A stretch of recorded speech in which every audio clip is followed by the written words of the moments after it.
আসসালামু আলাইকুম প্রিয় শিক্ষার্থীরা, কেমন আছো তোমরা? আশা করছি আল্লাহর অশেষ রহমতে সকলেই ভালো আছো। সবাই বলি আলহামদুলিল্লাহ। শিক্ষার্থীরা, আবারও ফিরে এলাম সহজ পড়াতে। আজকে আমরা পড়ব ১৪ অধ্যায়ের অনুশীলনীর ৩ নাম্বার অর্থাৎ বর্ণনামূলক প্রশ্ন। ১ নাম্বার প্রশ্নে বলা হয়েছে, আমরা কেন বিজ্ঞান ও প্রযুক্তি শিখছি? শিক্ষার্থীরা, বিজ্ঞান ও প্রযুক্তি শিখলে আমরা জ্ঞান ও দক্ষতা অর্জন করতে পারি, যা জনসংখ্যা বৃদ্ধিজনিত সমস্যার সমাধান এবং দক্ষ মানব সম্পদ তৈরিতে সাহায্য করে। এজন্যই আমরা বিজ্ঞান ও প্রযুক্তি শিখি। প্রশ্নের উত্তরটি আমরা এভাবে লিখতে পারি: বিজ্ঞান শিক্ষা আমাদের আচরণ পরিবর্তনে এবং বিজ্ঞানের জ্ঞান ও দক্ষতা অর্জনের মাধ্যমে জনসংখ্যা বৃদ্ধিজনিত সমস্যার সমাধানে সাহায্য করে। শুধু তাই নয়, বিজ্ঞান ও প্রযুক্তি দক্ষ মানব সম্পদ তৈরিতেও গুরুত্বপূর্ণ ভূমিকা পালন করে। এ কারণেই আমরা বিজ্ঞান ও প্রযুক্তি শিখছি। ২ নম্বর প্রশ্নে বলা হয়েছে, মানুষ কেন কৃষিকাজে রাসায়নিক সার ও কীটনাশক ব্যবহার করছে? শিক্ষার্থীরা, খাদ্যের অতিরিক্ত চাহিদা মেটাতে অধিক ফসল উৎপাদনের জন্য মানুষ রাসায়নিক সার ব্যবহার করে মাটির উর্বরতা বাড়ায়, আর ফসলকে কীটপতঙ্গের ক্ষতি থেকে রক্ষা করতে কীটনাশক ব্যবহার করে। প্রশ্নের উত্তরটি আমরা এভাবে লিখতে পারি: অতিরিক্ত জনসংখ্যা বৃদ্ধির ফলে খাদ্যের যে অতিরিক্ত চাহিদা দেখা দেয় তা পূরণের জন্য অধিক ফসল উৎপাদন আবশ্যক। একই জমিতে বারবার চাষ করার ফলে জমির উর্বরতা হ্রাস পায়। মাটির উর্বরতা ফিরিয়ে আনার মাধ্যমে অধিক ফসল উৎপাদন করতে কৃষক জমিতে রাসায়নিক সার ব্যবহার করে থাকে।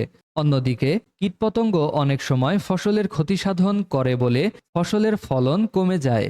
তাই কীটপতঙ্গ দমনের জন্য কৃষক জমিতে কীটনাশক ব্যবহার করে ফসলকে ক্ষতির হাত থেকে রক্ষা করে। সুতরাং অধিক ফসল ফলানোর উদ্দেশ্যেই মানুষ কৃষিকাজে রাসায়নিক সার ও কীটনাশক ব্যবহার করছে। ৩ নম্বর প্রশ্নে বলা হয়েছে, বনভূমি ধ্বংসের ফলে পরিবেশের উপর কী প্রভাব পড়ছে? শিক্ষার্থীরা, বনভূমি ধ্বংসের ফলে বাস্তুসংস্থানের পরিবর্তন, জীবের আবাসস্থল ধ্বংস, পরিবেশ দূষণ, ভূমিক্ষয় ও ভূমিধসের মতো ক্ষতিকর প্রভাব পড়ছে।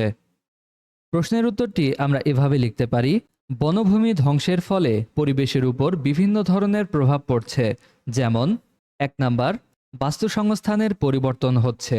২ নাম্বার, জীবের আবাসস্থল ধ্বংস হচ্ছে। ৩ নাম্বার, পরিবেশ দূষণ ঘটছে। এবং ৪ নাম্বার, ভূমিক্ষয় ও ভূমিধস হচ্ছে। ৪ নম্বর প্রশ্নে বলা হয়েছে, জনসংখ্যা বৃদ্ধির ফলে মানুষ কেন সহজেই রোগাক্রান্ত হয়? শিক্ষার্থীরা, জনসংখ্যা বৃদ্ধির ফলে ঘনবসতি ও পরিবেশ দূষণ বেড়ে যায়, যার কারণে রোগজীবাণু দ্রুত ছড়িয়ে পড়ে। ফলে মানুষ সহজেই বায়ুবাহিত, পানিবাহিত ও অন্যান্য রোগে আক্রান্ত হয়।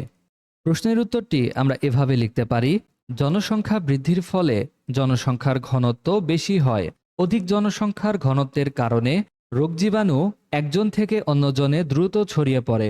ঘনবসতিতে পয়ঃনিষ্কাশনের সুষ্ঠু ব্যবস্থাপনা সম্ভব হয় না বলে বায়ু, পানি, মাটি অতিরিক্ত দূষিত হয়ে পড়ে। এই দূষণের কারণে মানুষ সহজেই বায়ুবাহিত, পানিবাহিত ও অন্যান্য রোগে আক্রান্ত হয়।